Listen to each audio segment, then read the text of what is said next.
What's your name? Debbie Sosnoski. And where did you grow up? I grew up in Anne Arundel County, down in Edgewater. Fantastic. When did you know you wanted to become a firefighter? Probably later in life than most people. I was 30 when I was hired. And I volunteered for a while, and I liked the ambulance, like helping people. So then I thought I would be able to do that. And it's a little bit different. So I was hired and went through fire school. And I've been retired for 6 years now. So it was a great career. Absolutely. Fantastic. Now, what did you do when you were in the field? I was a firefighter. So my first assignment was at Early Heights, and I rode an engine. And that was most of my career was on an engine. I worked probably 17 years at South Glen. Then I went to training where I taught 4 back-to-back classes of recruits. Then I went to health and safety where we had a grant for the Wellness Initiative and CPAT. So, and then after that, I went to a brand new company, 8, which is all the way down Forest Drive. So that was exciting to be in a brand new building at the end of my career. Fantastic. Now, what were some of the highlights of your career? Mostly, I think the people. It was great to work in South Glen. It was very fast-paced, so I learned a lot very, very quickly with some wonderful men. I was probably in the group of the first 15 women hired in the 80s. So there wasn't a lot of women there, but we had a great relationship, I think. So that was probably a highlight, was my relationships with people. Another highlight is when we got CPAT, and it's a test for recruits or people that want to become firefighters so that they're on the same playing field as men and women. So it was a great thing to have accomplished. We had peer fitness trainers, and then we got a grant for the Wellness Initiative that everybody that's hired now, they have physicals, they have access to a kinesiologist, nutrition. So it helps their career along and keeps them healthy. So when they retire, they have a great retirement, which is what we all want, and go home safe. Absolutely. So with the training program, can you talk more about how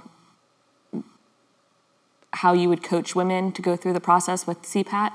Well, I think that we teach all, men and women, the same thing. So we have we work out with them before we show them the test. So with weights, running, nutrition.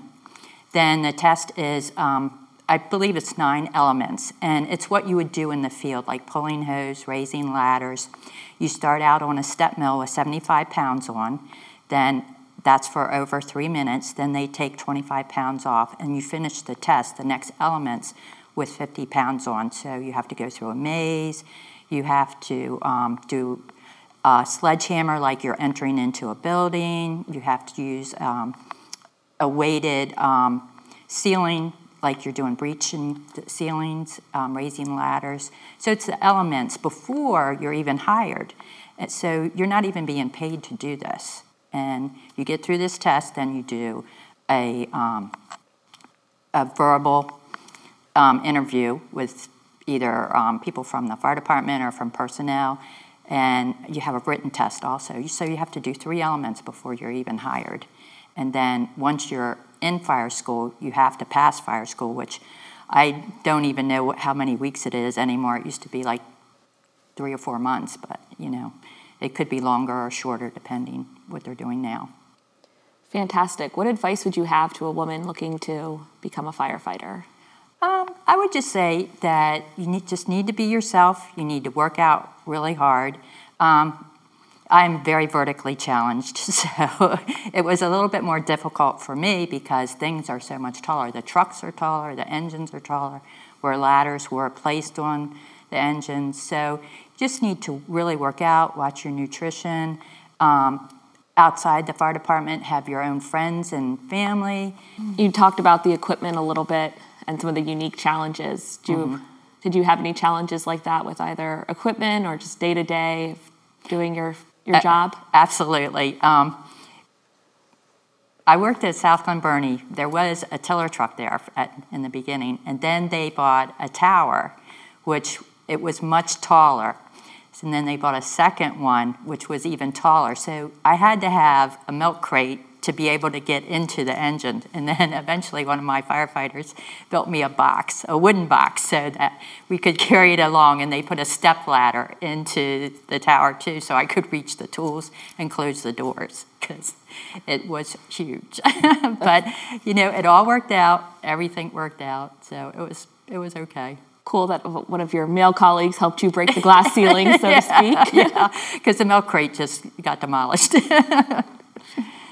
If you could do it all over again, what advice would you give to yourself? Not be so hard on myself. Maybe enter earlier. But maybe that's probably it. Now, since you joined earlier on with the first group, was there a special support network that the women in the fire department had for each other? Or did you find it was equal, that your male colleagues were as equally as helpful to you identifying and accomplishing your day-to-day job? Well, back in the 80s, it wasn't, you know, we were very spread out. So you didn't get to know each other that much until later in time. I think it was harder for all of us because I don't think there was a support system. I think as more women were hired, then the department kind of grew, knowing that women could do the job, and it was more supportive. Fantastic. Thank you for your time today, Debbie. I really appreciate it. Thank you.